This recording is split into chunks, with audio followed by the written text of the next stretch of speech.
Avengers Infinity War was chock full of epic moments, from Captain America's appearance to save Scarlet Witch and Vision to Thor's arrival at Wakanda, but hands down, one of the most exciting and memorable scenes in the entire film was Doctor Strange going toe-to-toe with the Mad Titan Thanos. In the fight, Strange displays a wide array of his abilities, including using iconic powers for the first time, like the Crimson Bands of Sidorak. It was the first time that audiences really got to see Strange as more than just a student of sorcery, but rather the master of the mystic arts. It was the first time he really felt like the Sorcerer Supreme, and even that wasn't enough to take down Thanos. But that fight was almost very different, and even more exciting as some early concept art for Infinity War has revealed. The art comes to us by way of Marvel's Avengers Infinity War, The Art of the Movie, the official art book for the film, featuring a variety of renderings, alternate character designs, completely different scenes, and more. This one definitely falls into that last category for sure, because the battle between Strange and Thanos was almost either longer or completely different. You see, it looks like Strange pulled out an old trick that he himself was once a victim of.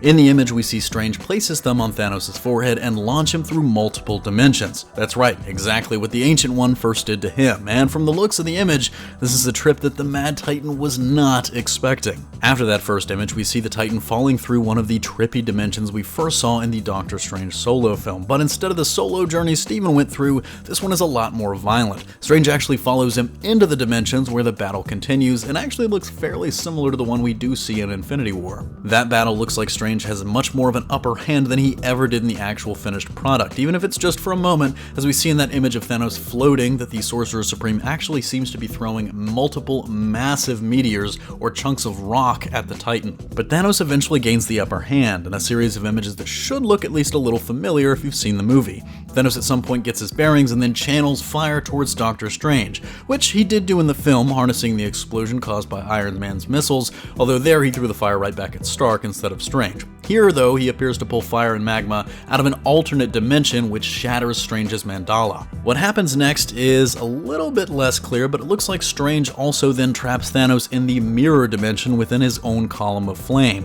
Whatever happened after that isn't clear because that's the last piece of art that we see, but in the final image we see that Strange sits beaten and exhausted, something we did see in the final film. So while it would have been an even more awesome display of the Sorcerer Supreme's incredible skill, it still would have ended up the same way. Honestly, while I would have loved for these scenes to make the final cut, obviously there are a few logistical reasons for why they probably didn't happen. First, you'd have to explain how exactly Strange gets close enough to launch Thanos through the dimensions by touching his forehead. As we see in the film, Thanos is so deadly, especially with the Infinity Stones, that it would take some doing to get right up next to him, and in the final product, the battle happens almost entirely at long range. Beyond that, it also may have just been a stylistic choice to keep the battle exclusively on Titan, rather than having Strange throw him through multiple dimensions for what would have almost certainly been a battle scene longer than the one in the final film, which actually is only less than about 30 seconds. But let me know in the comment section down below what you think about this concept art. Is this something you would have loved to see in the film? Personally, I say yes. As a huge Doctor Strange fan, I think this would have been a great homage to the Ancient One,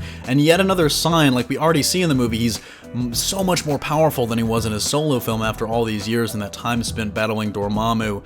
But this would have been like another level. He's as powerful to be able to do what the Ancient One did. It would just be, just another signifier that he is, in fact, the Sorcerer Supreme. That's going to do it for me here, though. Thanks for watching. Don't forget to smash that like if you like what you saw, subscribe for more great content every single day, and consider turning on your notifications to be alerted every time we upload a new video. Signing off, this is CJ, and I'll see you next time.